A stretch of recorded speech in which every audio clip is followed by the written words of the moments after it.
เจ้าซื้อมานาสุดบ่นี่น่ะนาชุดได้หั่นได้โอ้นาชุดละรุ่นนี่รุ่นที่1เลยได้หารุ่นที่1บ่นาลีเด้นาตอนนั้นเม็ดนึงมีแต่30,000เหยียบนี่ยังบ่ลงเลยแม่นโอ้เพิ่นบ่ช่วยแล้วชาตินี้บ่ได้แล้วตั้งโคโลอยู่นี่แหละมันแห้งแล้วบ่ไหวแล้วยอมปีหน้าแฮงสิจักสิสำได้ตัวเนาะโอ้ยเจ้าอย่าไปบ่เป็นบ่แห้ง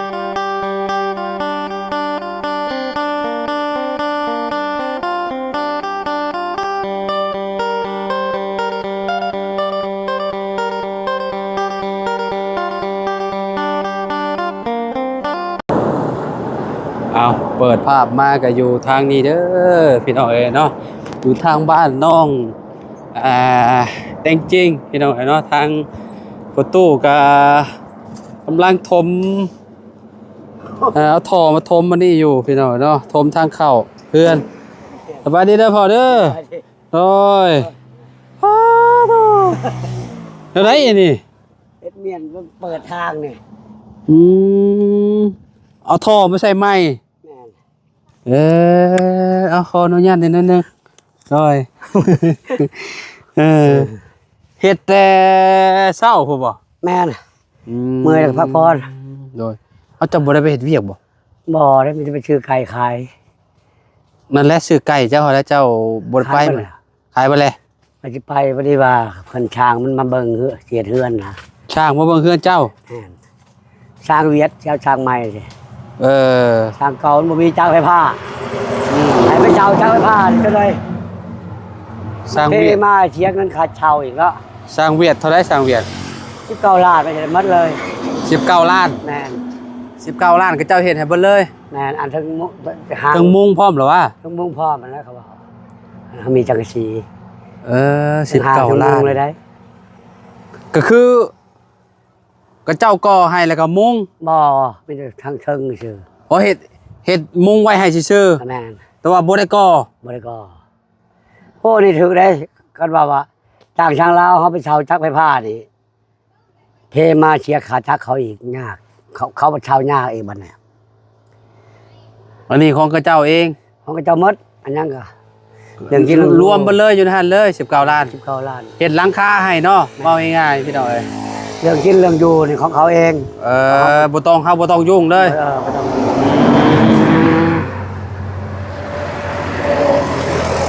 เฮ็ดหลังคาพี่น้องเนาะหลังคาในราคา19 ล้านเงินเช่านี่จะมาเอาเหล็กไปจอดอยู่พุ่นนะจอดอยู่เฮือนมันมามันใช่แล้วนะอันนั้นแหละบ่ตกลงกันแล้วบ่ตกลงแล้วมันใหญ่ทางลุงเฮิมบ่แน่นลุงเฮิมมันสบายดีเอ้ยทางไอวีโอ้แสดงว่าตกลงกันได้แล้วแม่นโอ้โดยพี่น้อยเนาะเจ้าสิเอาไปจอดใช่เกาะคือไปจอดเขาว่าจะไปจอดใช้โบนหรือจอดใช้โบนเขาจะเอาเล็กไปเลยจอดกรอบเรียบร้อยเขามาจับใส่ให้แล้วมันมีแต่เขามาเอาตู้มาจอดเล็กๆน้อยๆอยู่นี่นะแล้วกันยืมจักเขาเนี่ยโอ้ยหลายคนเนี่ยยืมจักปัดจักก็คือเล็กลักได้ซะเล็กลักมันเอาไปจอดนะบ่เล็กนี่คือแบบของเจ้ามันยังบ่พออยู่แล้วเห็นได้ป่ะนี่บ่พอเลยมันจะบอกตื่นน้ำล้างมันเบิ่งมันจะพออยู่มันว่านะเล็กอะไรแต่มาบ่พอจังว่ากันตื่มมันจะโทรบอกจอดห่างมันชื่อนี่ยันพ่ออยู่จอดห่างจอดยังมันนี่แต่ว่าหาเล็กกายมุ้งสังกะสีนี่ยันบ่พ่อแต่ว่าเล็กกาดเนาะเล็กชีคุณชีนี่เพื่อมันตัดจอดค่ำเด้แม่นเลยโพก็หลายเติมอยู่เด้พี่น้องเนาะจะซื้อมาตอนนั้นราคาเท่าไหร่ตุเล็กนะโอ้ซื้อตอนราคาแสนบ่ได้ชีคูณ8ได้กว่าซื้อมีแต่4 คูณ 8บ่เส้นใหญ่ๆได้แสนเดี๋ยวนี้ชีคูณ4เช่น155,000 160,000เลยเดี๋ยวนี้มันขึ้นอีกแล้วขึ้นตลอดจังว่าใครจะชื่อก่อนนี่แต่เจ้าซื้อสะสมแม่เนาะแม่นมันไข่อยู่พี่น้องจังกะสีพอบ่จังกะสีจังว่าสิเลือกเบิ่งก่อนว่าตัวใดใช้ได้ใช้ตัวใดใช้บ่ได้มันตื้อเพิ่นว่าเบิ่งคือตัวใดใช้ได้ทาสีเอานะตัวใดเมียงมันบ่หัวแล้วเฮาทาสีไม้เนาะทาสีไม้สีข่อยก็มีสีปองทาสีไม้บ่ตัวใดกันมันบ่หัวทาสีไม้ ให้ย่างมุงเราปะตู้ปะเบิ่งจังกะซีแล้วก่อนพี่น้องตัวใดเราว่าตัวใดที่ว่ามันทาได้ก็สิทาเอาหรอวะโอ้ย เสียเงินเพิ่นหลายเลยเด้เพิ่นชอยหลายเด้นี่บ่อยากให้เพิ่นเสียเงินหลายนะ โดยพี่น้องเนาะ เพิ่นชอยได้ทำนี่ก็สาธุแล้ว ถือว่าเป็นบุญของเฮาแล้ว แม่ ตู้ น เนาะ แล้วบุญเฮาช่างแล้วเห็นเพิ่นบ่ชอยแล้วมีแต่เช้านี่ตั้งเท่าตายแล้ว อันนี้เล็กนี่มาใหม่แม่นบ่นี่น่ะ เด็กตัวนี้ใหม่ อืม ว่าสิไปชื่อไกด์บัด โดย เวียดมันมาเบิ่งเละได้เบิ่งหยังมันตกลงโทรเวียดเด้ลุงเฮิมบอกให้หาช่างใหม่เด้ โดย แต่โทรเวียด เอ่อ ไปหาเวียดมาเฮ็ด อันนี้น่าสิ2คูณ2 50คูณ50 ขาดไปแล้วสิตัดต่อเอานะสิตัดมุงทั้งหนาบางเทื่อก็ตัวได้หนาเฮาก็เฮ็ดทางหลังนี่ก็ดี เจ้าซื้อมานาสุดบ่นี่น่ะ หนาชุดได้หั่นได้ โอ้ หนาชุดละรุ่นนี่รุ่นที่1เลยนะฮะ รุ่นที่1บ่ ม เพิ่นนาอีหลีเด้นา ตอนนั้น อีหลี เม็ดหนึงมีแต่30,000 เหยียบนี่ยังบ่ลงเลยนะ แม่นเลยหนาชื่อตะกี้เลย กูว่าแล้ว10กว่าปีแล้วเนาะ ชื่ พอเราบ่10กว่าปีแล้ว10ปี10ปี ปี แล้ว เนี่ย นะ ประมาณ10 ปีรุ่นมันนี่แหละ เออ บ่เกิน10 ปีนะ9 ปีปลายเกือบ10 ปีแล้ว โอ้หนาแฮงอะไร เออ พอคักก็เลยได้รุ่นนี่น่ะ รุ่นนี้รุ่นนาเลยได้ อืม รุ่นนา เล็กตัวนี้น่ะนาสิพ่ออยู่เนาะ พ่ออั อันนี้น่ะ เพิ่นว่าพ่อแล้วบ่พ่อจังเพิ่นสิบอก อันนี้4คูณ4บ่โต อันนี้ตัวนี้4คูณ8 อันนี้4คูณ8 4คูณ4นี่ อันนี้4คูณ10 4คูณ10 ใหญ่ 4คูณ10แหละหรือว่า5คูณ10แล้วน่ะ ต้องต่อกันได้ดิเนาะเป็นบ่ ต่อแล้ ต่อ ว บ่ตัวนี้น่ะ มันเพราะว่าเฮือนเฮา เพราะว่าเฮือนเจ้ามันยาวเด้ 7 เมตร มันออกมาเบื้องนี่80ออกมาเบื้องนี่80ได้มันออกได้ เออ พอดีเป็น8 เมตร6แล้วทางเทิงนี่ โอ้โห เพราะว่ามันเอาออกนอกได้บ่ายคนพระเด้80เซน เพราะว่าเขาเอาปีกออกมาประมาณคือก็ต้อง80เซนอยู่แล้ว แม่น เพื่อ หรือ70 เพื่อเวลาเขาเทกันเปื้อนเทอย่างเด้ แม่นออกมาดีตกลงแล้วตะกี้ว่าให้หาช่างลาวเฮาบัดมันบ่มีไฟผ้า ยากเนาะ อย่าให้เฮาเสาไฟผ้ากับ2-3ล้านคือเก่า มันนี่ใหม่จักใหม่มาเฮาได้ใช้ได้ ต้องได้ซื้อแทนกับเจ้าอีกติ หลายคนเลยเอายืมจักเขาเช่าจักเขาไปแล้วจักใหม่ได้ชื่อแทน10กว่าล้านอีกจัก อันนั้นแหละจงว่า แต่งแม่นแล้วเนาะแต่งจริงอยู่ไสแหละแต่งจริง จริง จริง อยู่ในเฮือนบ่ นี่เนาะ อ๋อบายดี สบายดีครับเลยๆชัด บ่ได้พ้อกันจักมื้อบ่ ๆ ได้ โอ้ย ประมาณ2มื้อเนาะ2-3มื้อเนาะประมาณนั้นเนาะเป็นใดเรื่องราว บ่ได้ฮู้ข่าวเลยนี่เรื่องเฮือนเจ้านี่แล้วว่ะตาบ่าวเขาบ่ฮู้เลย มันตกลงแล้วว่า สิได้หลังคาแล้วบัดนี้ ท่าอย่างนี้งึกกระโดดลูกเลยมันเคย ดีใจนำเนาะ ป้อนน้ำผู้ใหญ่ต้องโดย ขนาด ว่าเฮาได้มุ่งนี่ก็ถือว่าเป็นบุญของเฮาหลายเนาะตู้เนาะ คันเพิ่นบ่ช่วยชาตินี่ข่อยบ่ได้แล้วข่อยหมดปัญญาแล้ว หมดปัญญาแล้วเราเกิดมัน เนาะ หมดปัญญาแล้วเขามีไฟช่วย พอได้ซื้อข้าวเขาชื่อน้ำ อันนี้หาไก่นี่เทื่อละเช้าโต30โต ก็ นี่ คือเรื่องของเรื่องนี่ลูกยังน้อย แม่น แล้วก็ยังบ่มีไผเฮ็ดเวียกได้ก็ง่ายๆเนาะพี่น้องเอ้ยใหญ่แต่เพิ่นผู้เดียวนี่แหละนี่ก็ยังเฮ็ดเวียกยังไปเฮ็ดเวียกหนักบ่ได้พี่น้องเอ้ยเนาะอายุยังบ่ฮอดเกณฑ์หั่นน่ะ ยังใครนะเพิ่นช่วยเอาเงินให้มันให้ข่อยหมด เพิ่นบ่ได้เอาไว้ส่วนโตวเลย เอาไว้เลย อืม เอาไว้ในตัวหมูตัวน้อยๆนึง ก็คือน้องเพิ่นฮู้จักอยากให้พ่อแม่ อยากให้ได้เฮือน ได้เฮือนได้ชาติพี่น้องเอ้ยเนาะเพราะว่าคนเฮาบ่ฮู้อนาคตสิเป็นจังไดหั่นน่ะเนาะ ขนาดจะขอซื้อเสือก็ยังขอเอาได้ เงินมันให้อยู่แต่มันขอ ผู้จักความอายุสำนี้นะ แม่น พี่น้อย บ่แม่นย่องได้ เสื้ เดี๋ยว อ คนจักควมอยู่ เอื้อน้องให้แน่ ให้หลายอันนั้นแล้วบ่อยากให้ชื่อนั่น น้อย เขาให้หลายผมเอาไปสวรรค์ก็เขาเก็บ ความฝันน้องแต่งจริง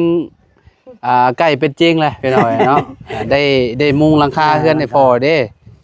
เนาะสาธุแล้ว โดยคันว่าได้มุงหลังคาแล้วก็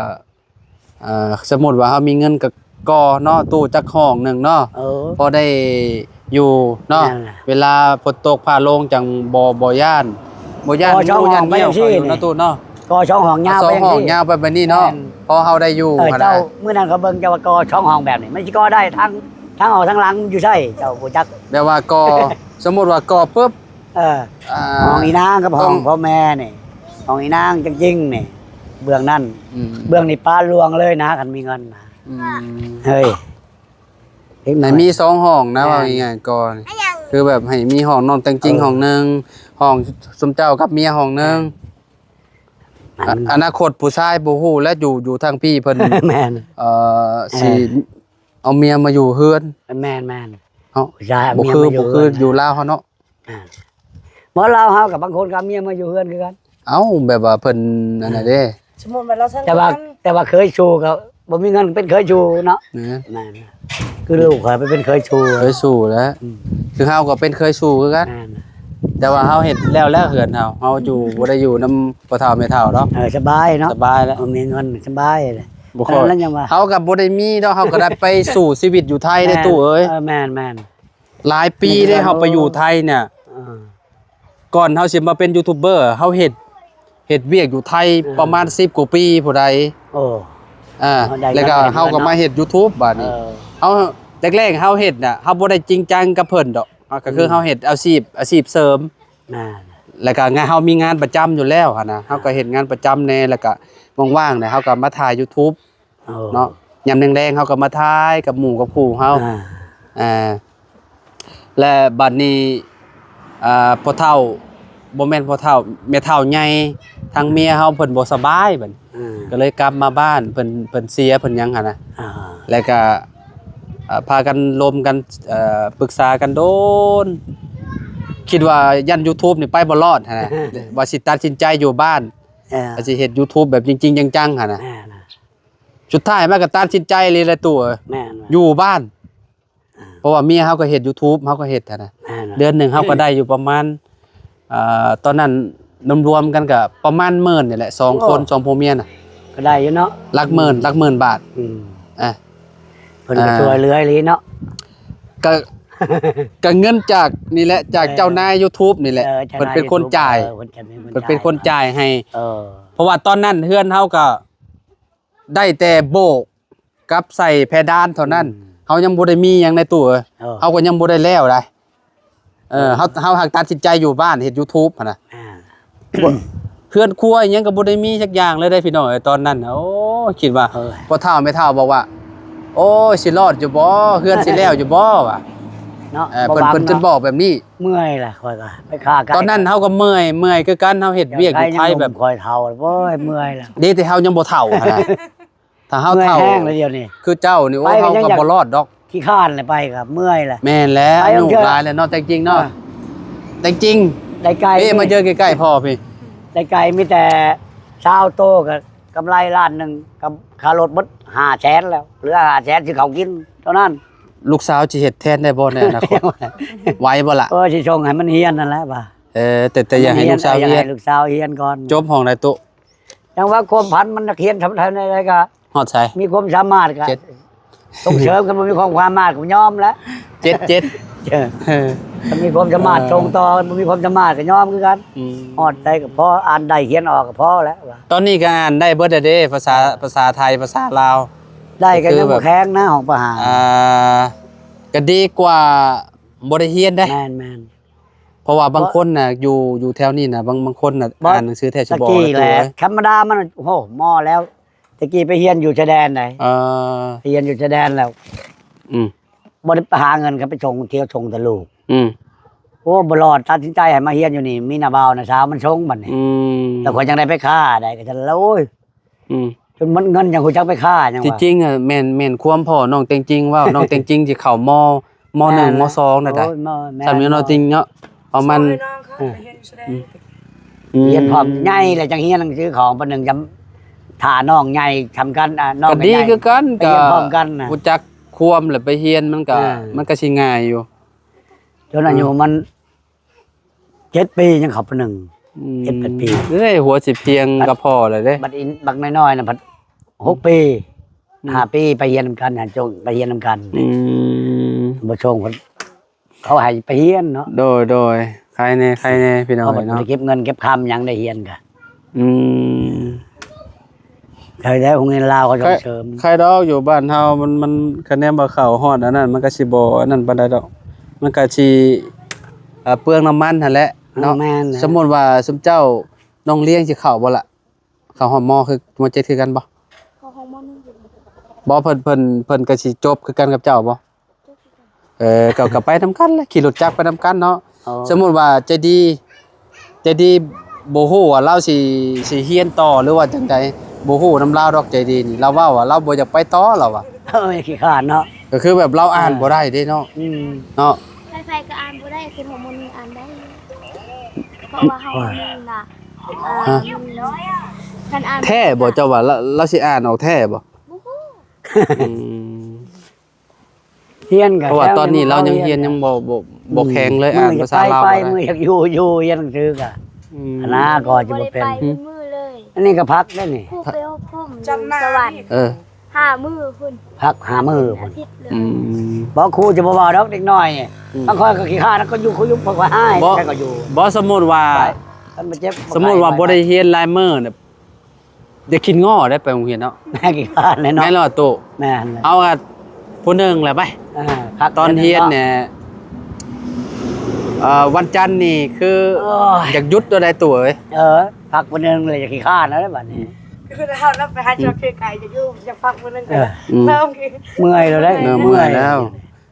ตัวแล้ว ไกลกับพุ่นเลาะไปซื้อตามบ้านนอกกันซื้อตลาดมันแพงโพด บ่จะไปแถวสวรรค์นี่จะไปแถวเลาะเอาแถวใดชื่อแถว แถ ใด วบ้านนาเชงแถว แถวนาเซ็ง นั่น เออ แถวนี่นะแถวอันโรงเรียนชนเผ่านี่ อืม กับละเก้า อ๋อแถวนั้นเนาะ เออ ว้าวขอไปอ่านกันดึก จ้าโอเค เดี๋ยวให้จริงๆเพิ่นไปอาบน้ำอาบในก่อนญาติมันหนาวเพิ่นว่าบ่เจ้ามาอยู่พี่เจ้าเว้าภาษาลาวเทิงได้อยู่บ่ บ่ได้แต่เข้าใจอยู่เขาเอา เวลา ได้ก็เล็กๆน้อยๆนะ เวลาเพิ่นเว้าแบบกินข้าวกินหยังนี่ โอ้ยเข้าใจเบิด เข้าใจแล้วก็ แต่บ่ทันเอาเขากับเข้าใจอะตะกี้อยู่ชายแดนก็มีแต่อยู่นำเราเทิงเด้ จุมเฮามาอยู่โดนคือบ่เห็นจักปานใดซะ โอ้ยกว่า10กว่า เฮา ปี เฮาฮู้จักอยู่อาบัง 9ปี อาบัง 18ปี พวกเนี่ยโอ้บ่ เรียนแต่ให้ บ่ค่อยได้นะ จอจะเขาได้ แต่เจ้ามาอยู่พี่โดนแล้วเนาะประมาณ10 เราอยู่เจ้ายูพีได้ละ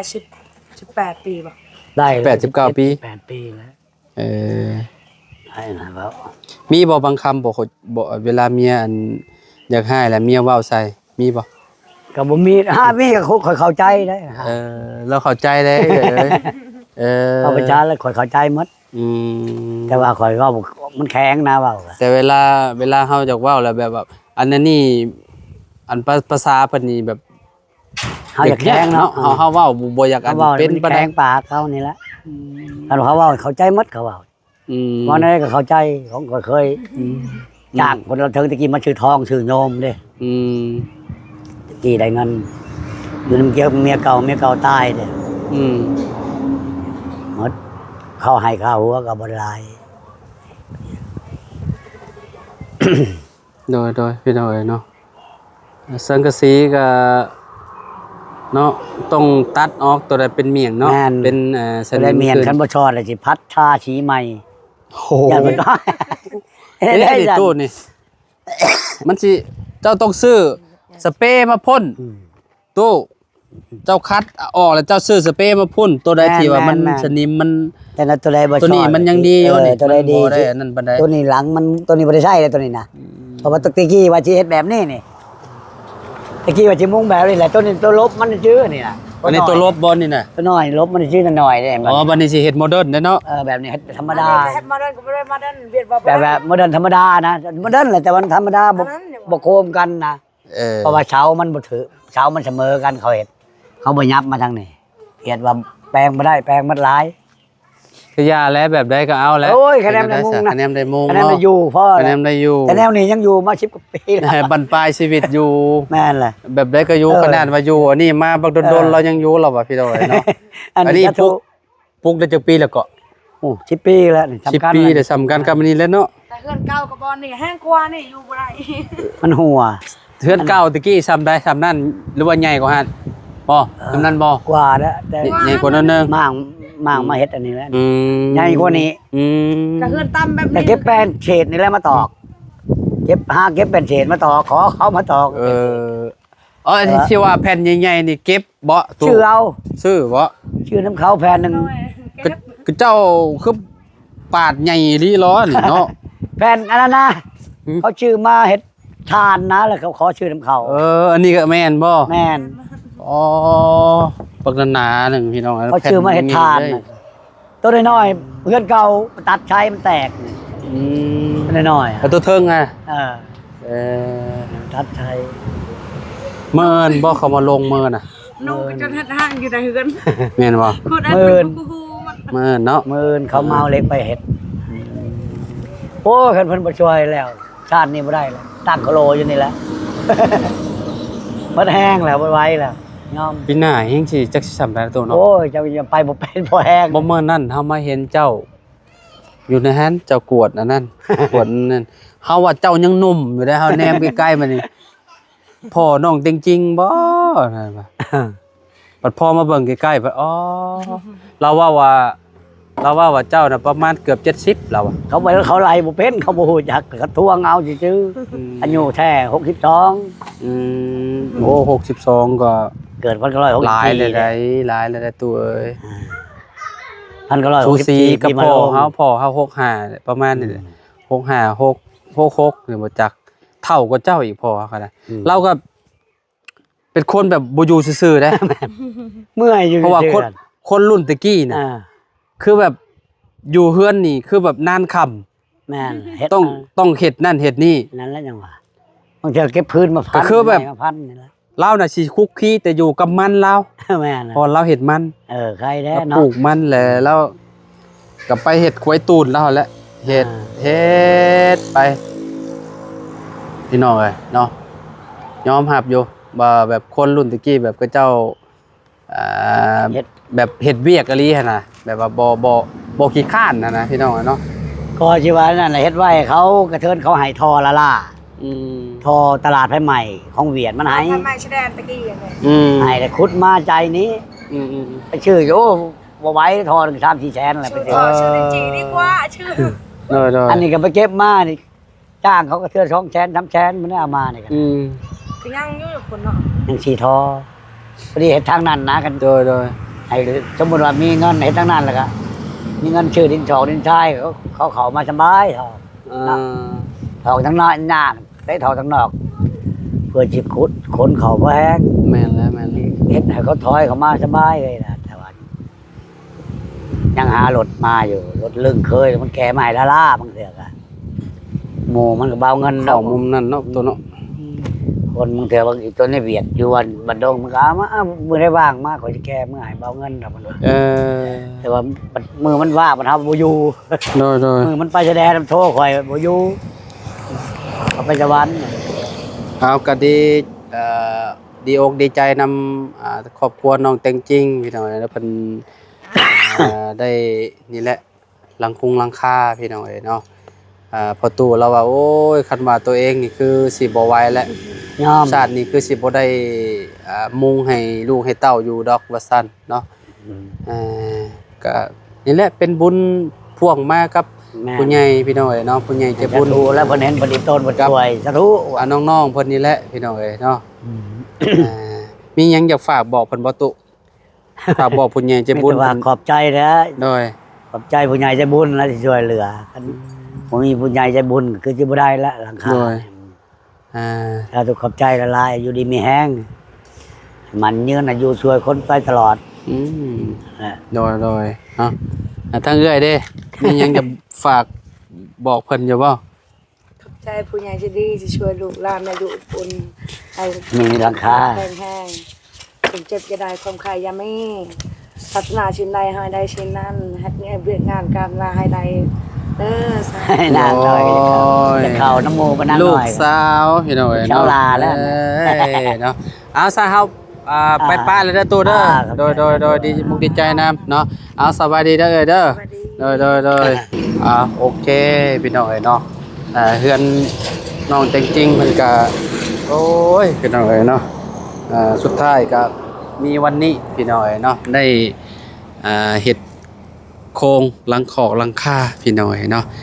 เอาอยู่ดีมีเฮงวัสุขสุขคนขอบคุณผู้ใหญ่ใจบุญเนาะที่สุดสวยน้องเพิ่นก็มาเด้อขอให้ร่ำให้รวยบอกให้สวยจ้า